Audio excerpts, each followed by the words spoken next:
Hey, ladies, welcome to another episode of the Revitalized Womanhood podcast. Today, I am joined with Kristen Finnell. She is here most appropriately with me in my 35th week of pregnancy. She is a neonatal nurse practitioner, so she specializes in all things what's going on in here with mama, with this baby, and then all things what's going to be going on after with baby. Hi, welcome, Kristen. Thank you so much for having me. Yes, and do not feel bad. Poor Kristen's just getting over a bug, and so she's just already warned me that she's going to have some coughs and sips and all the things, but we don't care about that here. We're okay with that. Yeah, I'm finally feeling better. So I'm happy to be Good. here feeling good today. So Good. I am happy that you're here today as well. I'm so excited to get to talk to you before this baby gets out here, except for, I don't know, maybe you'll be talking to me a lot more when she comes out. I don't know. yeah, there's usually more questions after for sure. Yeah, that's what we were just talking about. I went to my community. And said, okay, which is really funny. In my women's community this year, we have 5 pregnancies and births. So we've already gone through 3 of them, 4 of them now. I'm the last. And it was like, you guys buy bottled water. I don't know what's happening in our community. I don't know what's going on, but if you're not wanting to get pregnant, just go buy bottled water or Don't drink something. the I don't water. know what Yeah. it is. Yeah. It's all of this amazing self-growth, personal development, communicate with your spouse. It's all of that. It's just we're like getting things moving or something, making babies. So tell me about what drew you to, because like you said, to be a neonatal nurse practitioner, you have 2 extra years of specializing in this specific topic, right? What drew you to that? What made you decide that that was your place? So when I first started nursing, I thought I wanted to do labor and delivery. I was so set on that field. I thought I was going to be a midwife and actually deliver babies and everything. And then I worked in labor and delivery and I liked it, but I really gravitated more towards the babies. And I just generally liked taking care of them, learning more about them. And I was a new nurse at the time. So just working in the nursery wasn't an option, but I had someone recommend to go to the ICU for babies, which is the NICU. Right. And with that, I got to really hone some specialized skills and learn a lot about complications that happen with babies. So it was amazing to learn, to see all of the capabilities we have in the medical field now for sick babies is absolutely incredible. And I was really drawn there. So I went to be a neonatal nurse practitioner to work in the NICU. Specifically. Specifically. And that's where I Right. started out. And my degree is 2 years and under, though. So I thought I was going to be in the NICU with sick babies. And then I got pregnant and I had my own babies. And it totally changes your perception of everything. It made me so nervous that everything was going to go wrong. And I really couldn't continue in that field at that time during my own pregnancies and everything. So, my husband actually was offered a job to go to London while I was pregnant with my second daughter. And, we moved for his job. So I got out of the field that way. And then I started to have time to think about what I wanted to do next. So that was like my ability to stop and take a step back and think about what I could do to help women on a different level, but with all of the knowledge I had gained, but not specifically be in the NICU and around that all the time because it is a lot, especially once you become a mom. Like when I went back into the NICU and I would hear the babies cry, it was totally different when you have your own baby at home.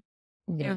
I wish I was a bit stronger to continue there. And I give so much credit to the people who do work in there. And I still love connecting. Like now I've been supporting from the other end, the parents who have had babies in the NICU and everything. But so now I'm getting a little off track. But when we were in London, my experience there delivering a baby and the support I had before and much different than what I experienced in the US. So that got me thinking, what can I do here to bring that level of care or a little bit better level of care to new moms? So, for example, they had like support groups you could join before delivering. And that was all people who were going to be delivering around the same time as you. They lived in your community near you. So you had like built in friends who were going through the same thing.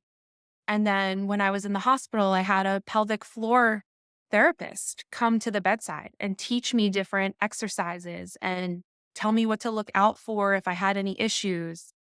When I went home, I had a nurse come to my home for the first 2 appointments. So I didn't have to dress baby up, go to the pediatrician. I had them come directly to me. And I thought, this is absolutely amazing. We don't do anything like this in the US. And then we even had like clinics in each community where I could go because I was breastfeeding. I could have the baby weighed every week. There was one day you knew it was on Thursdays and you could go to the clinic. They would weigh the baby and make sure your latch was okay, make sure breastfeeding was going okay. It was just all these checks and balances that we didn't have here that got me thinking, okay, when I go back, I really need to brainstorm a way to connect with moms during this critical period because it was also my second experience. So I Right. even had a leg up a little bit, like I knew a little bit more, but then I had more help on top of it. And I just felt so empowered and better to make decisions for myself and for the baby at the time. And so when I came back from that whole experience, I completely shifted gears and went the education route and started to build my ideas about what I wanted to do to help others. It sounds to me like you need to connect even bigger, like with other nurse practitioners, other midwives, other companies, so that we can get these kinds of things in here. Because I love that you said you're getting off topic, but you rolled it right into exactly where I wanted to start, and that was with your experience, the difference between your birth in another country versus your birth here, and specifically London, of course. But what's that show? There's a show on Netflix called something Working Moms. And it was the first time I had seen these kind of support groups that before you have the baby, you join these support groups. And so you're in it with all of these completely random people. It's not like you're the kids that go to the same schools or anything like that. It's just totally random for where your area is. You connect with these women who are going to be having babies as well as you. And then you kind of grow with them. So it starts with community. 100% starts with community. Whereas I see in the US, I think we are one of the only countries, and of course, luckily, if you do live by family or something like that, you do have a little bit of support, but that's not necessarily what's nurtured here in our culture. It's like have the baby, goodbye, go home and isolate.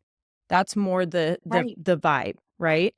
And Absolutely. I was talking to my friend from China even. She's because her son and daughter-in-law, they just got married. And so we started talking about it. And she says in China, actually, when the mother's pregnant, like a couple months in, she does nothing. She basically goes to bed rest and aunts, uncles, grandma's mom come over and they do everything. They run the house, they take care of her. And then baby comes and same thing. They take the baby, they feed the baby, they do the bottles, they do everything. They just kind of like it's this whole community and I'm like, "Huh, that's different." It's Absolutely. And not I the just, same. yeah. And I just recently had a post about postpartum where I was suggesting that rest, how crucial rest is for women in that postpartum period. And I was really shocked by some of the comments that I received on a post like that, where all I was trying to do was encourage rest. And people were angry They're about it. fighting you Like, on it. Like, "I don't yes, need this. I'm Superwoman." Because yeah, that's our culture. I couldn't believe it. I I was floored by some of the comments that it would be have a negative connotation to expect Right. women to rest and take care of themselves and the baby. To expect women to want to self-love, self-care, like, okay, this is I love that you just that's a nerve. That is a seriously triggering nerve for me in when I started this community, Revitalized Womanhood, over 2 years ago. The need for acknowledging that we need to do us first. We have to identify our needs. We have to ask ourselves what we want. We have to, and then not only that's the first phase, being able to even say, I go to these women and I say, what do you want out of life? If I ask a man, they're going to say, I want this amount of money every year. I want this kind of car. I want this kind of house. I want this many vacations. I want to have sex this many times a week. I want, right? It's like, Yeah. boom, boom, boom, boom. They just list it off. But I sit down and ask a woman what she wants, and I watch her just kind of this like lost look, because I know the first place she's going to is, if I say this, it's going to sound selfish. If I say I want this, how is she going to think of me? Am I going to be a bad mom? Is she going to think I'm a bad mom if I say I want, or a bad wife because I don't want to cook dinner every night? Right. That's the first place they go is, what is she going to think of me? Or what is my husband going to think of me? Or what is my mother-in-law going to think of me? How is the words out of my mouth going to affect all of these other people, instead of first, how is it affecting me? How is Right. what the entire universe doing affecting me first? And that is so backwards. It's so true. It's so true. And also, for me, when you're speaking and you're saying, what do you want for you? Of course, your natural reaction is to think for yourself, right? And my first instinct is thinking about like where I want my kids to be in a few years, Mhm. or what I want Right. for the kids, right? Because I think as moms, it's natural that we always are thinking of the kids first too. Right.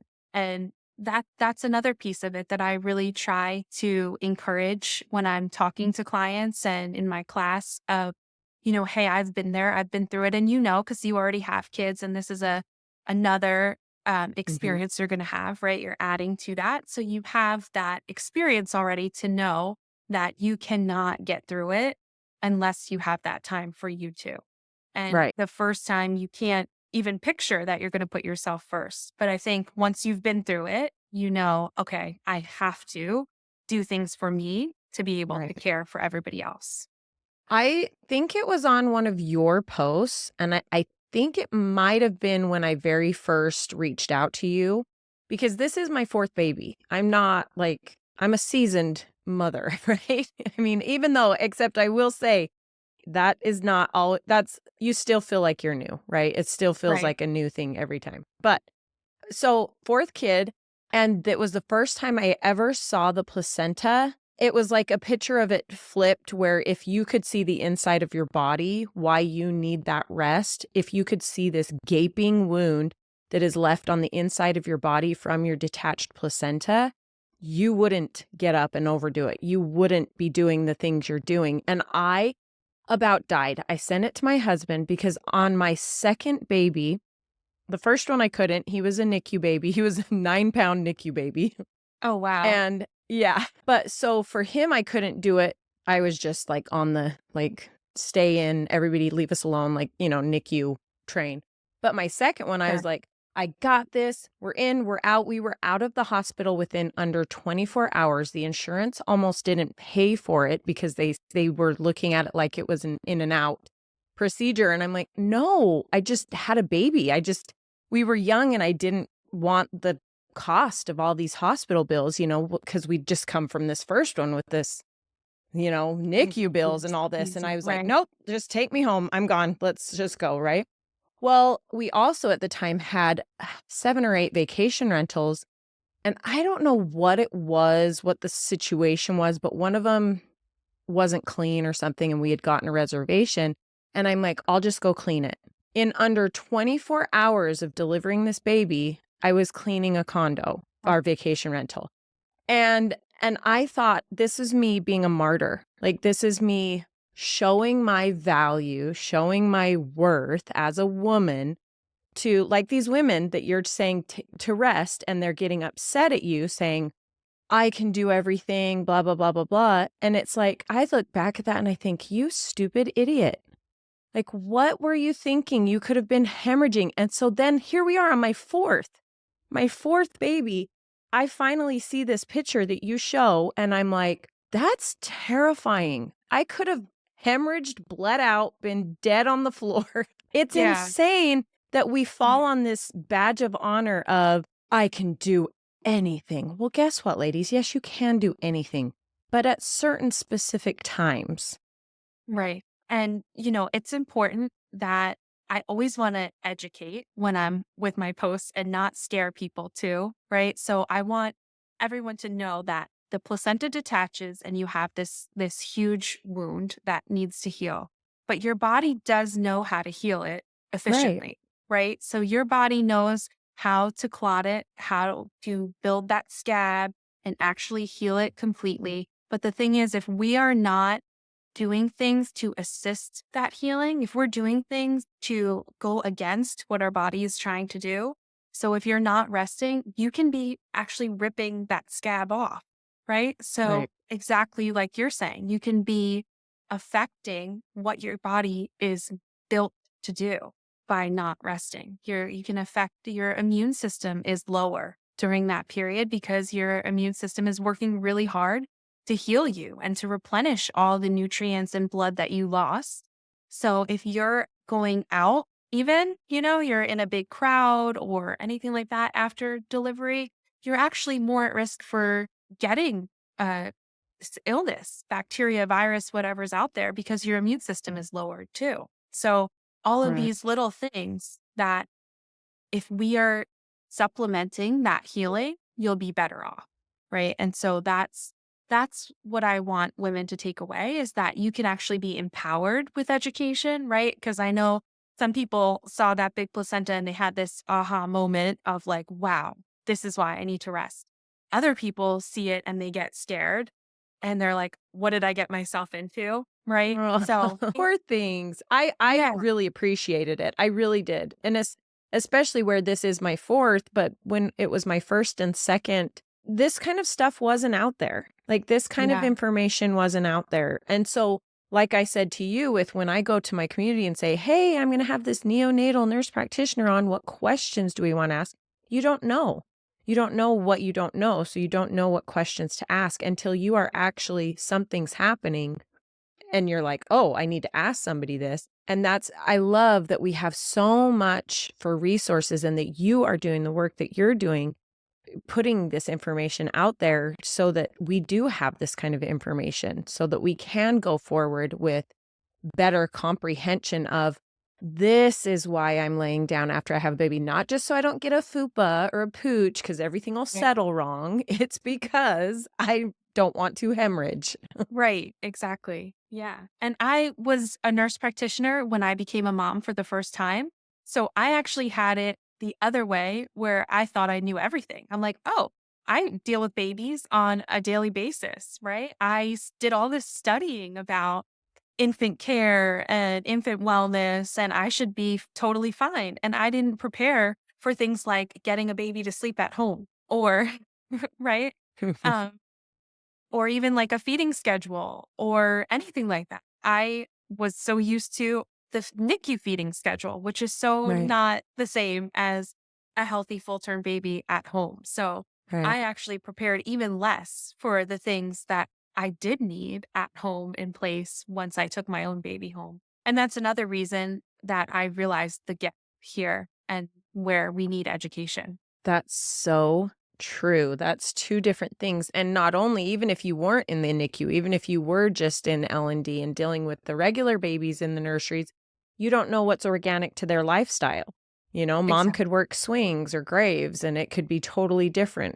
You just don't know. So okay, this may take us down a weird path, but I am of and you maybe are about to cringe, but I just nurse whenever I want, baby sleeps whenever they want, we co-sleep, put it on the boob, whatever. I mean, my first baby was so wrought with anxiety and stress and because I was an emergency dispatcher. So same as you being in the NICU and having to deal with this while you were pregnant, I was taking the drowning baby calls or baby SIDS calls and trying to give CPR and same thing. Same, you have to be able to have that amazing compartmentalization mindset or else you cannot do this kind of work type stuff.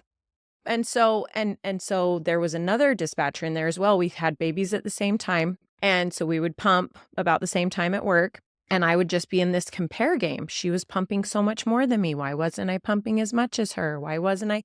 And it just turned into this constant. And then I felt shame around nursing him. He was 18 months old. My first one was 18 months old when I weaned him. And the only reason I did was because people shamed me for still nursing. And so for my next baby, I was like, strike a match, light it and let it burn, because I am going to do nothing like that. He can sleep when he wants to sleep. He goes with me in the car. We do whatever we want. He feeds when he wants to feed, blah, blah, blah, blah, blah. And that's just been, and it's worked for us, especially because we are the travel family. We've now been to 68 countries, and that's Amazing. our babies just come along, and so that has worked. However, I know that is not.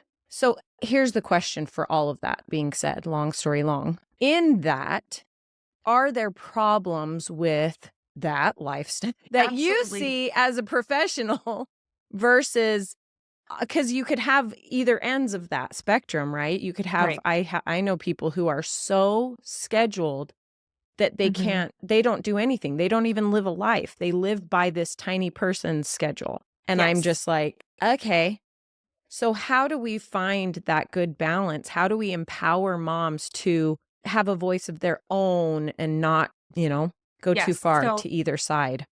Yeah. So absolutely. I always tell people, I give you the tools, right? I give you the education, everything you need to know.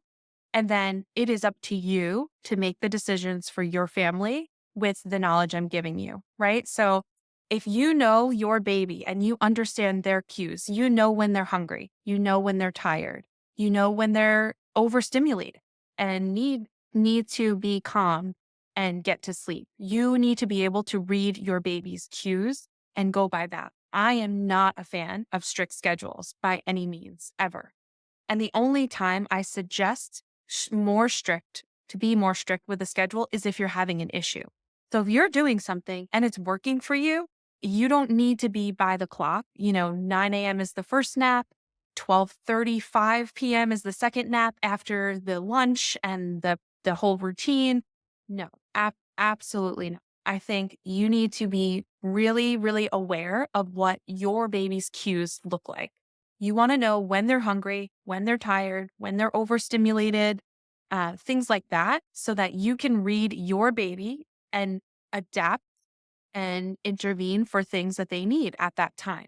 And it does not ever have to be a strict schedule. Again, the only time I ever suggest getting a little more strict or focusing on a bit of a schedule is if there's an issue. If you're really not sleeping at night, then you want to look at your daytime. Maybe you want to wake them up a little bit more, give them a few more calories during the day so that they have that time to stretch overnight, that they're not as hungry overnight. Things like that are what you can adapt to, but you definitely never need a strict schedule. I also want to touch on something else you said about the co-sleeping, because I know that's like a big one. There's a lot of controversy, right? Right. Of course, the number one thing is that the baby is safe, right? We all know about SIDS. We know the precautions we need to take to keep babies safe when they're sleeping. There is a safe way to co-sleep. It's called like the Safe 7 or something like that. For me personally, I never teach that because I never want to be held accountable, right? But I don't want people to not be aware of the information and the resources, because I am a mom as much as a professional. So I've been there, right? It's 3 a.m. and you're totally exhausted and you're nursing again for like the fifth time overnight. And it's so much easier to just lay on your side and have the baby next to you. And I get that, right? And I have dozed off, and then you wake up and you're in a frantic, to get the baby in their own safe space. But the Safe 7 is something that people can look up so that they know how to keep baby safe in their bed. Because it's the same thing like when I talk about with pregnant women, how you're not supposed to eat raw cheese or sandwiches. And some people choose, you know what, it's like a 1 in a million chance. I'm just going to eat the sandwich, right? I always say to that, there has to be the one, right? There has to be the there is one. the one I out there. don't want to be that one. So that's why I don't do it, right? And it's the same thing with co-sleeping. If you've ever seen, people tell their stories of how they wake up and the baby, unfortunately passed away in their sleep, you don't want to be that one. So if you can do everything you can to keep the baby safe, however you do it, just make sure you're following those precautions to keep the baby safe, and you will be okay. And again, these are all recommendations and tools, and you need to edit them to make them work for your family. But there are some things that are non-negotiable, right? So Right. like no little blankets or pillows around the baby, things like that. So How do just you do it feel safe. about I don't know if this is putting you in a weird position. If it is, you don't need to answer, but how do you feel about the Snuggle Me organics? Because there is controversy on them now. So which is that? Is that like the DACA tot thing or? It's yeah. Yep. Yep. Just like Yeah, the so DACA tots. those are great for during the day, right? If I am in the kitchen and the baby's asleep and I can see the baby, totally fine. So if you're observing the baby and it's somewhere during the day, the baby can come with you, especially when they're a newborn, they could sleep anywhere, right? And it's Right. actually better for them to sleep during the day with light and sound because they need to develop the circadian rhythm. So you don't want them in a dark space like they sleep in at night because then they're going to start to confuse the two. So you Right. want them light, sounds, everything during the day, and they can just come along with you and you can see them wherever they are in that DACA tot. That's great. But they should never be used when you're sleeping too, because then that's where you have the problems where even a brand new baby that you least expect can figure out, if they're strong enough, can figure out how to turn their head and they can get stuck because they're not strong enough to turn back. And there's the suffocation risk with that. And I've even seen, I've had friends who will take that DACA tot and put it in the crib. In the And nest right yeah, now.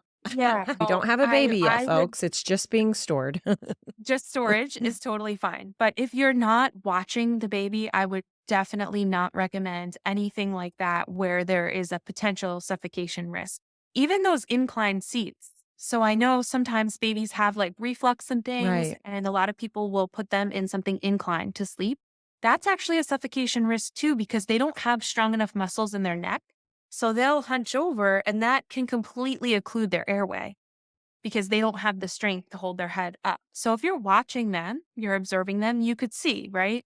Totally Right. fine. But overnight, if you're going to be sleeping too, it's really not the safest option. Right. Just like car seats. Infant car seats are not meant to be used for baby sleeping for, I think it's 2 hours is the limit now, they say, if don't have your Yeah. baby in the infant seat for more than 2 hours type of a thing. Get them out and make sure everything's okay. Yeah, Yeah. that is definitely, man, there are so many things. I think what you're doing as far as your coaching and as far as these communities, like I'm going to have on here, she owns a community here, training doulas and midwives and everything here in our community. And I think that kind of knowledge and coaching is so much more effective and important, especially for first-time moms, than the flood of social media that we now have access to. Because even me, fourth baby in, I'm reading so many things that I'm just like, oh, maybe I do need to do this differently. Oh, maybe I do. You start second guessing yourself. And for those things in that I deal with in our community that has nothing to do with child rearing type things, but it does because we're women, right? It comes into play. But all of this amazing information that we have at our fingertips now, wonderful. However, what it does is it silences your natural instincts. It quiets your intuition. You doubt. That lets in all of this doubt, all of these differing opinions, all of these different things. All it does is make you doubt yourself when you were created with this specific gift to know these things. In whatever it is for womanhood, you have it in you already. So I would definitely recommend, I love that you're doing this and the work you're doing. I would definitely recommend, especially to a first-time mom, any mom, but especially to a first-time mom, get away from social media, get off the internet, do not ever Google WebMD, and get a Yes. coach. Find someone like Kristen and have a coach that you can rely on for these kinds of give and takes. Especially, I am loving that you do not feel pro-con, black, white, in that I Right. feel like I could come to you and say, I'm having a hospital birth. I'm having a medicated hospital birth. I'm having Yes. a scheduled C-section. And you would say, okay, let's flip our brains to what a medicated scheduled C-section birth is going to look like for you versus, or I come Yes. to you and say, I want a midwife in my home, whatever. You're going to switch over to that part of your brain and say, okay, this is where we're going with that then. I think Absolutely. a big problem for women is they feel like they're going to be shamed. They're going to be pressured into choosing something that's not the direction they want to go. How do you help? Because I'm sure there's women out there that kind of look to you to kind of guide them a little bit more than you would like to guide them. You want them to feel empowered.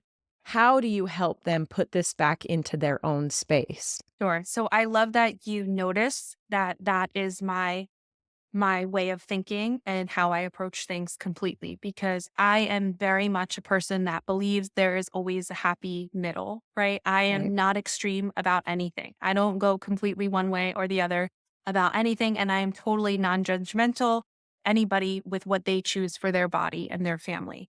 And so what I strive to do is educate only with facts. So, like everything that I educate is evidence based. Here are the research, the things that are concrete that I can show you. This is what's there. But I never say because this is what's there in the research is what you should do. I'm giving you the information so that you can decide and make the best decision for you. A big thing with choosing your birth is where you're going to be most comfortable. People are so overwhelmed with the idea of labor and birth itself. Whatever is going to make you calm and remember the event, because people get so caught up fearing the event that they forget that this is the most magical day of your life. Like when I was getting married, I remember someone said, take a mental picture of the room at some point because there's going to be a time where you don't remember that room. Right. And I will never forget sitting in that room. Everyone was being served dinner, and I took a complete picture, the flowers, where everybody was sitting, and I will never forget it. And I kind of tried to do that with my delivery experiences as well, because you get blocked with all the fear and the noise and the information.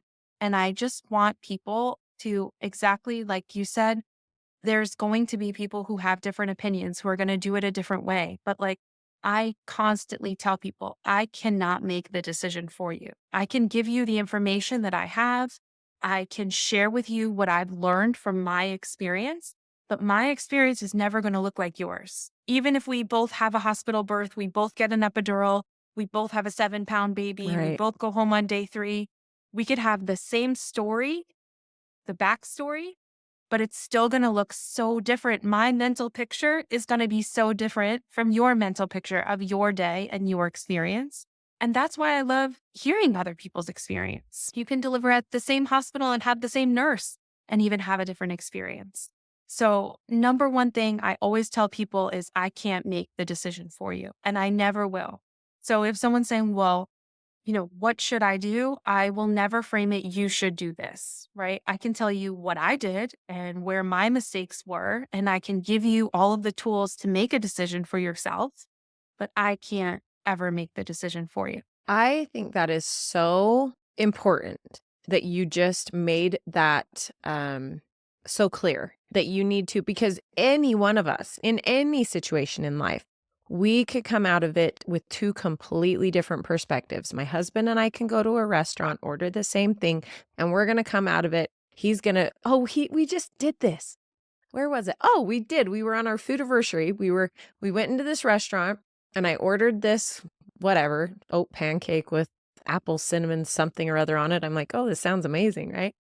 And I get it. And it basically tastes like there's mushy, gross oatmeal in the middle of this pancake. And I'm like, oh, and he's just like, this is amazing. This is fabulous. You know what I mean? Anything in life, it's your mindset. You can go to a concert, you could have any kind of experience. Anything in life is, how are you going into this experience? And are you first prepared with the mental capacity to check your expectations? Do you know what I mean? Exactly. Yeah, you can come so back to birth. I mean, I have seen, the reason I actually looked it up is my last baby was, all three of mine have been completely different. I mean, completely different. Could not have been anywhere near at all to each other. But the third one was 18 hours of labor into an emergency C-section. So, Wow. I mean, trauma, trauma, trauma, trauma, trauma, trauma, trauma, trauma, right?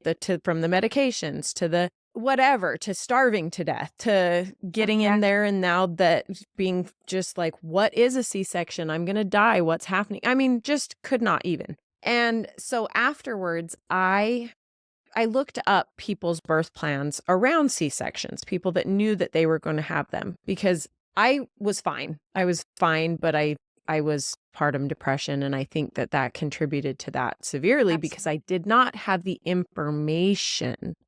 I don't think it was because of the trauma physically. I think it was because I just didn't have the information to be mentally prepared of things that could happen type stuff. So I looked up a planned C-section birth plan, whatever.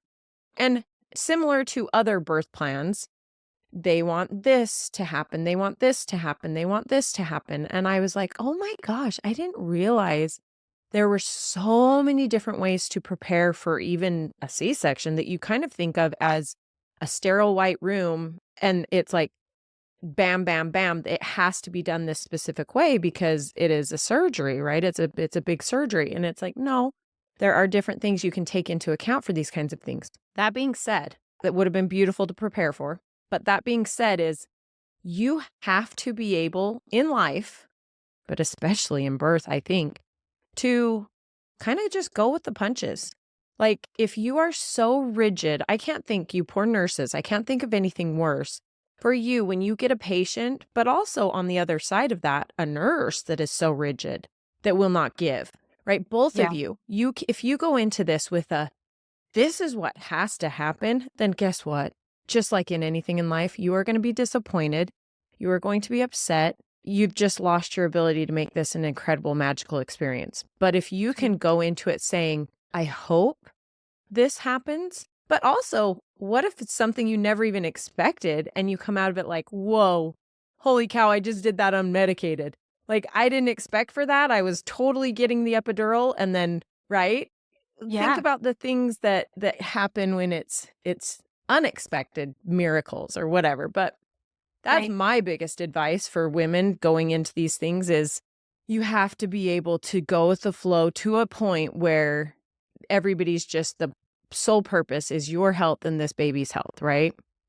So what is Absolutely. Yeah. your top advice? So it's similar to what you just said. In my class that I teach, I talk about a birth plan, but then I also mention exactly like you said, how things might not go exactly how you want. But we write out if you could pick, if you could wave a magic wand and this is what you wish it to be like, we write that all out because you want to picture the day. You want it to be special. You want it to be beautiful. You want it to be memorable. So you write out your perfect day scenario, everything you want to happen, and you go in with that plan. But again, you have to educate yourself first on a multitude of different options, right? So I educate about C-sections. I educate about epidurals, about pain management without an epidural. Also educate about NICU because most people who end up in the NICU don't even realize that that's a possibility. You've had a full pregnancy, the baby's full term, doing fine, and you never expect that you could potentially go to the NICU. Right. You still need to know about it. You need to know if they make a decision that your baby has to go to the NICU, these are the steps that are going to happen. You're going to have an additional team in the room. They're going to be the ones that need to assess the baby. They're going to take the baby away from you. You need to kind of know because then you're not shocked. If this all happens and it's shocking and it's the first time you've ever even considered it, then I didn't do you justice as a nurse educator. And you didn't do yourself justice by learning all the potential scenarios. So I do want you to have this beautiful vision and this great picture. And I also want you to have it written down and give it to your nurse because they deserve to know your expectations too, because you're never going to be satisfied or happy with a nurse if they are not on the same page as you. So by Right. giving them a piece of paper that shows exactly your expectations and what your vision of the perfect experience is, it gives them a blueprint. Okay, I'm going to make sure that the lights are lower, that there's her playlist is on, whatever you've asked for, right? They have easy steps that they can follow But then they also feel more comfortable to come to you and say, hey, this doesn't look good. We're going to do X, Y, and Z and try to get back to what you wanted here. And then they have that to fall back on, but they might also feel more comfortable. I know I would feel more comfortable to explain things better to you and come to you because you've already laid out a plan. So if there's going to be something that's deterring from that plan, I know, okay, hey, we're on step 5 here. Let me just let you know this is what we're doing, and we're going to try to get back to that. That's so smart because in relationships, which this is a very, very important relationship, a nurse and a mama giving birth, like, Yep. but in relationships, you can't expect the other person to just read your mind. You can't go Exactly. into something thinking, this is what's going to happen. And then it doesn't happen. You're so upset. But it's like, well, who did you involve in this plan? So the people in relationships with me know that I'm pretty upfront with everything with them. It's like, hey, I didn't like that you did that. This bothered me because of this, or I love when you do this for me, whatever, right? It's so much more refreshing to have that relationship with someone that is going to tell you how it is, Totally. even if sometimes it's not very fun, but Mhm. you know that this person is not hiding anything versus on the other side of that, you're constantly guessing, like, I have no idea what this person wants. So these poor nurses are going, this mama said she'd be like, she doesn't know and she's fine. And then she's like mean about it. Like, I don't know how to help this woman. I think as a labor and delivery nurse, though, you have to kind of understand that some people's plan changes even if they didn't expect it, right? You get to that transition phase and you're like, okay, just give me the epidural, I give up. No. And you have to, on the other side, be like, okay, are you sure? This was the plan. You did communicate this to me, right? And encouraging them the other way. So I think it goes both ways. But I Oh, love what you said about the communication. It's a way of open communication that the nurse can then know what you're expecting and both ways, vice versa. It should work both ways. I don't want to get into the, what's the word? Superficial segment of this episode because I've loved what we've been talking about, but I do feel bad that people have asked some questions. So I will go back to a couple of the questions that have been asked. Um, what is the best? Okay, so answer me this first for me because I happen to be in this moment and I'm pretty sure I know it's girdle pain, right? Isn't it girdle pain when you, like, say if you stand on one foot to put your shoe on and you're like, oh my gosh, this baby's trying to burrow out of my pelvic bone? That's girdle pain, Yeah. right? Yeah, that round ligament pain is like the medical term. So the round But ligaments isn't are round ligament is more like a runner's cramp. Like I can't even move or breathe when I get a round ligament. But girdle pain is just when I walk, it just is really sore, the pressure. okay. So That is that two different things? I'm not really sure, to be honest. I think they're connected. So I think it's just all of the muscles in the pelvic region are completely stretched, and that's what causes the pain, right? And especially in subsequent pregnancies. So like you're on your 4th baby, if you Mhm. think about like a balloon or a rubber band that you stretch for the first time, it's like hard to stretch it. But if you're stretching it and you've been stretching it for a while, it becomes easier, right? So as you have more pregnancies, you are stretched more and the muscle and the tissue there is thinner to begin with. So it tends to hurt more the more pregnancies you have. But I think it's all intertwined and it's all different, lightning crotch, whatever term you want to come up with, they're all similar. So is the only help for that a band, a belly band? Is it because of the weight of the stomach that's causing Yeah, it? or resting, yeah, which is hard to do, right? So just taking the pressure off, sitting with your feet elevated for a little bit should help as well. But unfortunately, when you get to that certain point in pregnancy where there's just so much pressure, it's really hard to relieve that. Right. They freaked me out. This baby, I have gotten a scare on this one because, and you'll probably laugh because it's probably nothing and it's so silly, but maybe it's not. I don't know.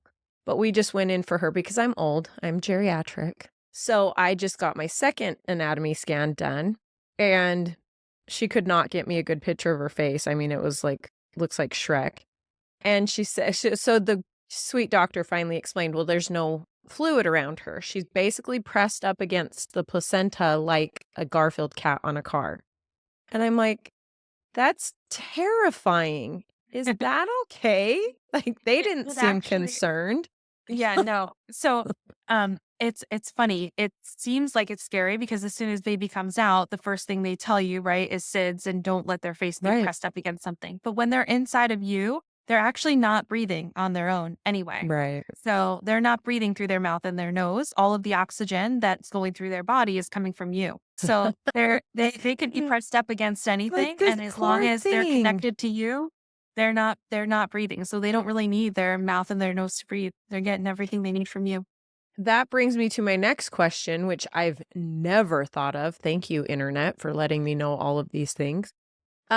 So laying on our left is the best. Mhm. Apparently laying on your right can cause problems with liver. I don't know. Okay, but laying on your side is still the best, right? Whatever side you choose, you're going from side to side. How far back is a appropriate back? Because I just saw someone post something where it said even leaning back is not okay. And I'm like, So well, I this is one have of to the lean things. back. Yeah, that's negative about the internet, as you mentioned. There's always gonna be Right. somebody with an opinion and, facts that Yes. freak you out. But the problem with laying down is the main artery, your aorta, that runs down the center of your body. If you're laying and your stomach is obviously has much more weight and pressure, you're going to collapse that artery.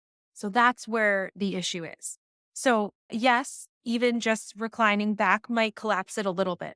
But to actually have some symptoms of that, you would know immediately, right? You're going to feel some numbness and tingling in your legs. You're going to feel pain maybe in your legs, but so for a long period of time, an extended period of time, you should not be flat on your back. Right. A little recline is not going to be terrible, right?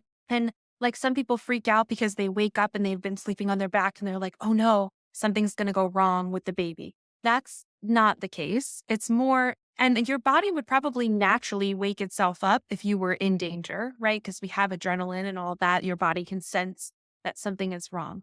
But if you just picture that that's the issue, right? You have this big artery running down the center of your body, and all of this pressure is collapsing down in the artery, it makes sense of why you shouldn't be laying flat for an extended period of time. So if you're just aware of that, it is better. I've never heard of the right side causing liver issues. The left side, the left side is definitely like what we do if you're in labor and there's a problem with the placenta or the baby, we put them on the left side. That's going to deliver the best oxygen to the baby. So left side is preferred. I've never heard of the right side, doing anything specific or detrimental to baby, but definitely not, you shouldn't be like getting a massage for an hour laying flat on your back or something like that. Definitely avoid that. But again, you're going to feel symptoms of that if you tried to do that anyway. It's going to feel like that numbness and tingling, like if you've had your legs crossed for too long, where if you're not perfusing the bottom half of your body, it's going to feel cold and numb and things like that. What about arms falling asleep?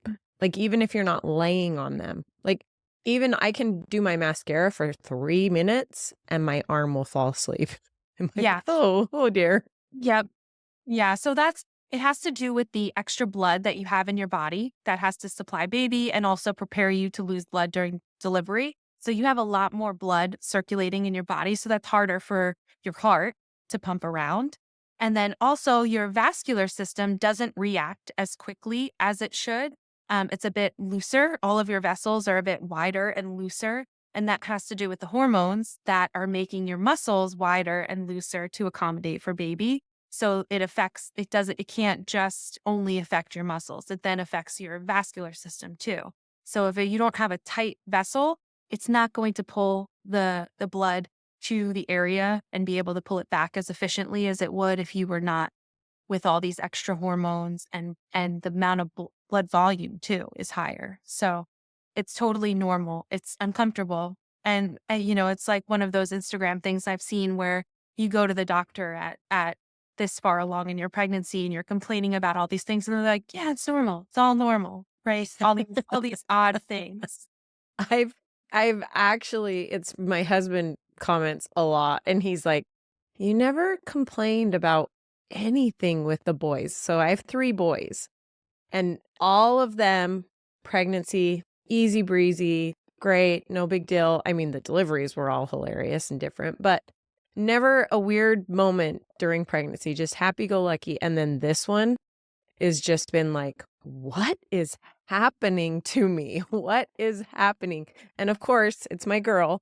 So It's everything is exciting. completely different. Yes, it is so exciting. We're so excited, but everything's completely different. It's just that's what I'm saying. It's like you could be having your 8th baby and not one of those babies is the same. Not one of those pregnancies is the same. Not one of those deliveries is the same. It's like a fingerprint, folks. Yeah, Every delivery is absolutely. different, like a And every snowflake. pregnancy. Yep, it's so true. I had carpal tunnel with my first pregnancy, which I didn't even know was a thing that you could get carpal tunnel syndrome in pregnancy.